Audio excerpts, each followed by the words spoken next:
तो चलिए आज हम बात करेंगे टेम्पलेट्स के बारे में। हम अपनी टेम्पलेट्स को कैसे क्रिएट करते हैं और कैसे इनका यूज़ करते हैं। तो जैसे हमने अपने प्रीवियस लेक्चर में जाना था कि हम अपनी लिमिट को और यूनिट को किस तरीके से सेट करते हैं। अगर वो यूनिट और लिमिट्स हमें बार बार सेट नहीं करनी है तो इसलिए हम अपने टेम्पलेट्स को बनाते हैं। तो चलिए टेम्पलेट को स्टार्ट करने से पहले हम अपने कुछ टॉगल्स के बारे में जान लेते हैं जो आपको यहाँ पे दिखाई दे रहे होंगे। तो इन टॉगल्स में हम सबसे पहले देख लेते हैं अपनी ग्रिड। तो ग्रिड का मतलब क्या होता है, जैसे इस तरीके से कुछ वाइट लाइंस होती हैं जो आपके डिस्प्ले पे शो हो रही होंगी, तो उन्हें बोलते हैं हम ग्रिड्स। तो जैसे कि आप देख सकते हैं मैंने इस समय ऑफ रखा है, तो आप यहाँ देख सकते हैं ग्रिड ऑफ। तो ऑफ आपको यहाँ पे दिखाई दे रहा है। अगर जैसे हम इस पे मैं क्लिक कर दूंगा तो ये ऑन हो जाएंगे। तो इसे हम ऑन भी रख सकते हैं और ऑफ भी रख सकते हैं। इसके बाद आते हैं हम स्नैप मोड पे। तो स्नैप मोड जो है आप F9 से भी डायरेक्ट ऑन ऑफ कर सकते हैं। तो फिलहाल के लिए मैं इसको ऑफ रखूंगा। जैसे कि आप देख सकते हैं मेरा अभी भी ऑफ है।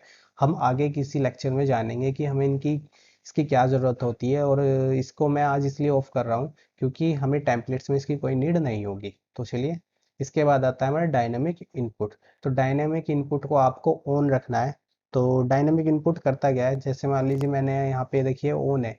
तो अभी मैं इसको चलिए एक बार ऑफ कर देता हूँ। तो ऑफ करने के बाद जैसे मान लीजिए मैंने यहाँ से लाइन कमांड ली, तो आप देख सकते हैं कोई भी मेरी डायमेंशन या कोई रेफरेंस लाइन मेरी शो नहीं हो रही है।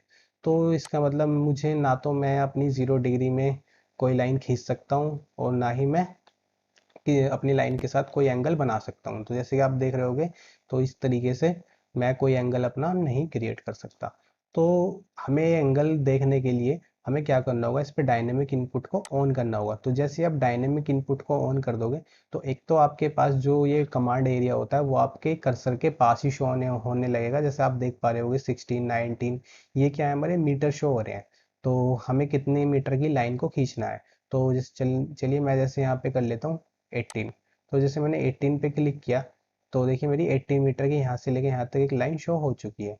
तो अब आप देख सकते हैं मेरे पास इस तरह का एक रेफरेंस लाइन शो हो रही है। इसके साथ ये एंगल भी बता रहा है और ये हमारा डिस्टेंस को भी बता रहा है। तो देखिए चलिए मैं यहाँ पे एक आपको ड्रॉ करके दिखाता हूँ। तो जैसे मान लीजिए मैंने यहाँ पे 50 मीटर की डाल दी। तो 50 मीटर, फिर उसके बाद हमें सिंपल टैब पे क्लिक करना है। और टैब क्लिक करने के बाद आपको जाना है एंगल पे। तो एंगल कितने का देना है, मान लीजिए मैंने 25 का देना है मुझे। तो जैसे आप 25 पे क्लिक करोगे फिर एंटर करोगे तो आपके पास इस तरह का एक 50 मीटर पे देखिए मेरी एक ये लाइन ड्रॉ हो चुकी है। तो ये होता है हमारा स्नैप ट्रैकिंग डायनामिक मोड का फ़ायदा। तो तो चलिए बात कर लेते हैं अब नेक्स्ट की। तो आगे होते हैं हमारे पोलर ट्रैकिंग। तो हम पोलर ट्रैकिंग को ऑन रखेंगे, इसको हम अभी ऑफ रखेंगे। तो पोलर ट्रैकिंग क्या होता है, हमारे ये ट्रैक करके बताता है हमारे पाथ को। तो चलिए आगे बात करते हैं। ऑब्जेक्ट स्नैप ट्रैकिंग को भी ऑन रखेंगे इस समय हम। और स्नैप ऑब्जेक्ट स्नैप को भी हम ऑन रखेंगे। और यहाँ पे आपको एक छोटा सा सिंबल दिखाई दे रहा होगा, आप यहाँ से इन सभी को ऑन कर लेना। इनका मतलब क्या होता है, ये हमारी किसी भी लाइन की end point, mid point, centre, node, extension, इन सभी के, जैसे हमें किसी लाइन में परपेंडिकुलर लेना है तो वो यहाँ पे हमें शो कर देगा, जैसे कि आप इसमें देख भी पा रहे होगे। तो चलिए आगे हम देखते हैं। ये अगर आपको यहाँ पे कोई टॉगल नहीं दिखाई दे रहा है तो सबसे पहले हमें यहाँ पे जाना है कस्टमाइजेशन पे। तो आप यहाँ से किसी भी टॉगल को हाइड या फिर यहाँ से शो कर सकते हैं। तो देखिए जैसे मेरे डायनेमिक इनपुट पे चेक मार्क हो रहा है तो ये हमारा यहाँ पे शो हो रहा है। अगर मैं इसको अनचेक कर दूंगा तो यहाँ से गायब हो जाएगा। तो चलिए मैं इसको चेक मार्क कर लेता हूँ। तो देखिए यहाँ पे हो चुका है। तो आज की हम इस ड्राइंग में अपने ये टॉगल्स को ऑन रखेंगे, इन सभी टॉगल्स को 1 2 3 4। तो इन सभी टॉगल्स को ऑन रखना कंपलसरी है टेम्पलेट्स को बनाने के लिए।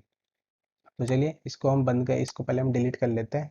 डिलीट करने के बाद अब हमें आना है। तो चलिए फिर से मैं अपनी यूनिट और लिमिट को सेट कर लेता हूँ ताकि मैं आपको उस टेम्पलेट को क्रिएट करके दिखा सकूँ। तो इसके लिए सबसे पहले हमें कीबोर्ड से UN एंटर करना होगा। तो जैसे आप UN एंटर करोगे आपके पास इस तरह का डायलॉग बॉक्स ओपन हो जाएगा। तो मैं यहाँ से डेसिमल ले लेता हूँ और मिलीमीटर, ठीक है। और फिर इसके बाद हम यहाँ से ओके कर देंगे। आप यहाँ से प्रीसीजन भी सेट कर सकते हैं।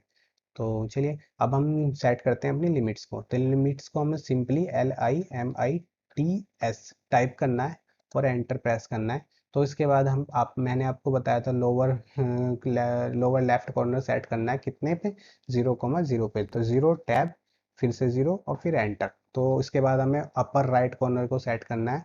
तो अपर के लिए हमें क्या करना होगा, 100 और फिर टैब फिर 50। तो ये देखिए फिर हमें एंटर करना है। तो एंटर करते ही हमारा ये लिमिट सेट हो जाएगी। इसके बाद हम इसको अप्लाई करने के लिए हमें जेड एंटर और ए एंटर प्रेस करना है। तो जैसे हम प्रेस करेंगे अब हमारा पूरा जो एरिया ये शो हो रहा है, ये हमारा विद डायमेंशन शो हो रहा है। तो चलिए इसको सेव करने के लिए और इसकी टेम्पलेट्स को बनाने के लिए हमें करना क्या होता है, हम यहाँ से जाएंगे अपनी एप्लीकेशन मेन्यू में। तो एप्लीकेशन मेन्यू बटन में जाने के बाद आपको सेव एज में जाना है। तो जैसे आप सेव एज में जाएंगे तो आपको यहाँ पे काफ़ी सारे ऑप्शंस दिखेंगे।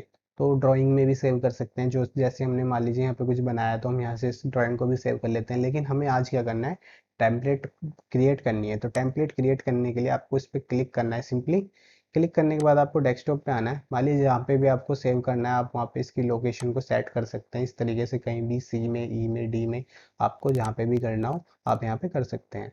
तो चलिए आप देख सकते हैं मेरा जो फाइल का जो एक्सटेंशन रहेगा वो रहेगा .dwt। आपको ये याद रखना है, हमारा जो टेम्पलेट्स का जो एक्सटेंशन होता है वो होता है DWT। इसके बाद फाइल का हम नेम दे देंगे। तो मैं दे देता हूँ इसको माई टेम्पलेट।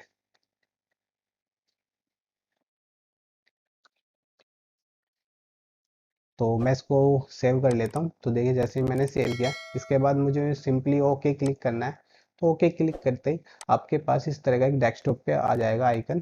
तो चलिए मैं इसको फिर से ओपन कर लेता हूँ ऑटोकैड को।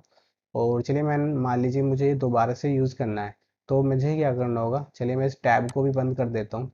तो जैसे हम इस टैब को क्लोज कर देंगे अब हमारे पास न्यू ड्राइंग इस तरीके से ओपन होगी। तो मैं यहाँ से एक न्यू ड्राइंग स्टार्ट कर लूँगा। तो हमारे पास इस तरीके से यहाँ पे अभी सारी रीसेट है हमारी सेटिंग। अब हमें क्या है, ये यूनिट और लिमिट्स को दोबारा सेट करना होगा। तो हमें करना क्या होगा, हमें इसके लिए सिंपली हमें आना होगा एप्लीकेशन मेन्यू बटन के पास में एक और आइकन होता है हमारा न्यू के नाम से। तो जैसे हम न्यू पे क्लिक करेंगे तो न्यू पे क्लिक करने के बाद आपको इस तरह के कुछ डिफ़ॉल्ट टेम्पलेट्स मिल जाएंगे। लेकिन हमें इनमें से कोई चूज़ नहीं करना है, हमें तो वो चूज़ करना है जो अभी हमने क्रिएट किया था। तो उसके बाद हमें जाना है जहाँ पे हमने वो अपना टेम्पलेट्स को क्रिएट किया था। हम आते हैं डेस्कटॉप में। तो क्योंकि मैंने तो डेस्कटॉप पे सेव किया था तो इसलिए मैं यहाँ से सेलेक्ट करूँगा। आपने जहाँ पे क्रिएट किया होगा आप वहाँ से कर सकते हैं। उसके बाद आना है आपको माई टेम्पलेट पे, जो मैंने इसके नाम दिया था माई टेम्पलेट। उसके बाद ओपन करना है। तो जैसे आप इसको ओपन करोगे आपका ये टेम्पलेट यहाँ पे सेट हो जाएगा और आपको कोई भी यूनिट दोबारा सेट करने की ज़रूरत नहीं। मैं इसको आपको चेक करके भी दिखा देता हूँ कि हमारी यूनिट सेट हुई है या फिर नहीं हुई है, या फिर जो भी हमने टेम्पलेट लगाया है ये हमारा अप्लाई हुआ है या नहीं हुआ है। तो इसके लिए आपको सिंपली अपने कीबोर्ड से UN टाइप करना है। तो जैसे आप UN एंटर टाइप करोगे तो आप यहाँ से अपनी देख सकते हैं जो भी हमने यहाँ पे लिया था, डेसिमल और मिलीमीटर। ओके, इस तरीके से आप यहाँ से भी देख सकते हैं अपनी प्लान का एरिया। तो इस तरीके से आना आपको, लाइन कमांड सेलेक्ट करके और यहाँ से हमें नीचे तक आना है और इस तरीके से एक पॉइंट लेना है। इस तरीके से पॉइंट लेना है और ऊपर की तरफ आप यहाँ से इस तरीके से चेक कर लेंगे। तो चलिए इस वीडियो में इतना ही था। Thank you very much. अगर आपको ये वीडियो अच्छी लगी हो तो प्लीज़ लाइक एंड सब्सक्राइब करना, ताकि आपको सभी इस तरह की वीडियो का नोटिफिकेशन रेगुलर मिलता रहे। तो थैंक यू।